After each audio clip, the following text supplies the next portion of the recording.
High court से संजीवनी cooperative मामले में क्लीन चिट मिलने के बाद प्रेस कॉन्फ्रेंस कर गजेंद्र सिंह शेखावत ने अशोक गहलोत पर निशाना साधा। उन्होंने कहा कि मेरे परिवार पर कीचड़ उछालने का उन्होंने काम किया है और अपनी राजनीतिक महत्वाकांक्षा और बेटे की हार की खींच निकालने के लिए उन्होंने मुझ पर ही आरोप लगाए। साथ ही गजेंद्र सिंह शेखावत ने कहा कि मुझे इस मामले में क्लीन चिट मिली है, लेकिन मैं तो पहले से ही आश्वस्त था,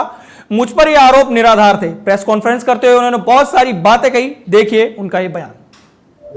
लेकिन पिछले 5 साल से लगातार एक ऐसे प्रकरण जिसका मेरा और मेरे परिवार का प्रत्यक्ष अप्रत्यक्ष रूप से कहीं कोई संबंध नहीं था, लेकिन केवल राजनीतिक विद्वेष के चलते हुए अपने पुत्र की हार की खींच से करके और अपनी सिमटती हुई राजनीति के डर से संविधान द्वारा प्रदत्त व्यवस्था के ढांचा बताते हुए अपने राजनीतिक स्वार्थ की पूर्ति के लिए जिस तरह से सरकार और शासन व्यवस्था का दुरुपयोग किया गया,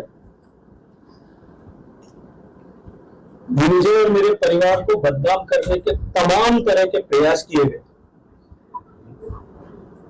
मेरी दिवंगत माता के लिए भी किस तरह के शब्दों का उपयोग किया गया, मैं वापस उनको दोहराना नहीं चाहता इसी जोधपुर के सर्किट हाउस में।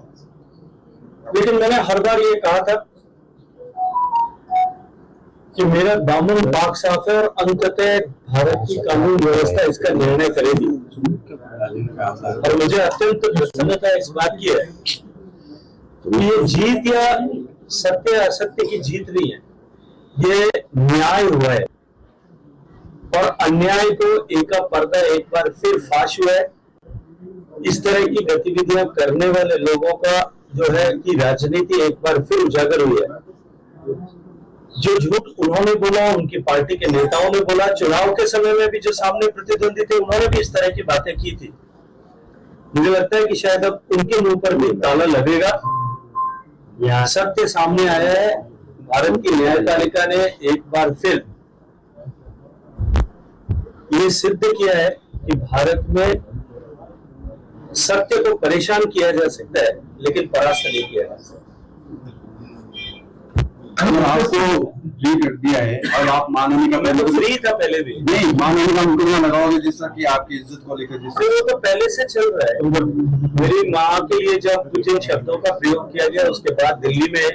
मैंने जो मानहानि का मुकदमा दर्ज किया था वो पहले से चल रहा है। और आपने देखा होगा कल एक और अत्यंत महत्वपूर्ण प्रकरण में टेलीफोन टैपिंग में जिस तरह से माननीय मुख्यमंत्री के पूर्व ओएसडी ने 6 घंटे की उस पूछताछ में सारा विगतवार खुलासा करके कि किस तरह से मुख्यमंत्री खुद अपने विधायकों के, अपने मंत्रियों के टेलीफोन टैप करते थे, अपने विपक्षी पार्टी के नेताओं के टेलीफोन टैप करवाते थे और किस तरह से उन्होंने टेलीफोन टैप करके वो ऑडियो जो है पेनड्राइव में डाल करके लोकेश शर्मा जी को दिया था और लोकेश शर्मा जी ने उनके निर्देश पर उसको वायरल किया। केस दर्ज होने के बाद में लोकेश शर्मा के मोबाइल को गायब करने के लिए, ये उन्होंने खुद ही बताया कि मोबाइल को गायब करने के लिए उन पर दबाव बनाया। और पतन की पराकाष्ठा तो इस बार वहां जाकर के हुई जब अपने ही ओएसडी का कंप्यूटर बरामद करने के लिए एसओजी की रेड उसके घर पे करवाई। मुझे लगता है कि किसी व्यक्ति को राजनीतिक जो है अपनी राजनीति को बचाए रखने के लिए इस नीचे के स्तर पर गिर जाए और फिर भी वो अपने आप को बड़े लोग समझें और कहलाएं, मुझे लगता है कि इससे बुरा और कुछ भी नहीं हो सकता। पुत्र मोह के कारण जो आपके साथ किया वो हार की खींच दिया है। मुझे लगता है केवल पुत्र मोह नहीं था, कुर्सी पर बने रहने और अपनी सिमटती हुई राजनीतिक जाजम को बचाने के लिए अपने प्रतिद्वंदियों को इसी तरह से फंसाने की उनकी पूरी परिपाटी रही है। और ऐसे अनेक उदाहरण आप उनके दल में भी और दल के बाहर भी, आदरणीय राजेंद्र सिंह जी के साथ में किस तरह से हुआ, राजस्थान के प्रमुख राजनीतिक परिवार मदेरणा परिवार और राम सिंह जी के परिवार के साथ में किस तरह की घटनाएं हुई, ऐसी अनेक घटनाएं आप जो है पूरे सूत्र में प्रयोग करके देख लीजिए, आपके सामने सत्य उद्घाटित हो जाएगा। सर, जैसा आपने कहा कि न्याय हुआ है, न्याय का मतलब है कि जो व्यक्ति जिसके ऊपर कोई दोषारोपण किया गया वो मुक्त हो रहा है और जिसने गलत किया उसको सजा मिले, तो क्या ये अभी तक नहीं आया? देखिए, जैसा मैंने कहा कि मेरी एप्लीकेशन ये थी कि मेरे अगेंस्ट में जो इन्वेस्टिगेशन और जो एफआईआर है उसको क्वेश्चन किया जाए, वो रात मुझे दी है ऑलरेडी, क्योंकि अभी तो केवल एक केस डिसाइड हुआ है, मानहानि का केस अभी डिसाइड होना बाकी है, टेलीफोन टैपिंग का केस होना डिसाइड होना बाकी है।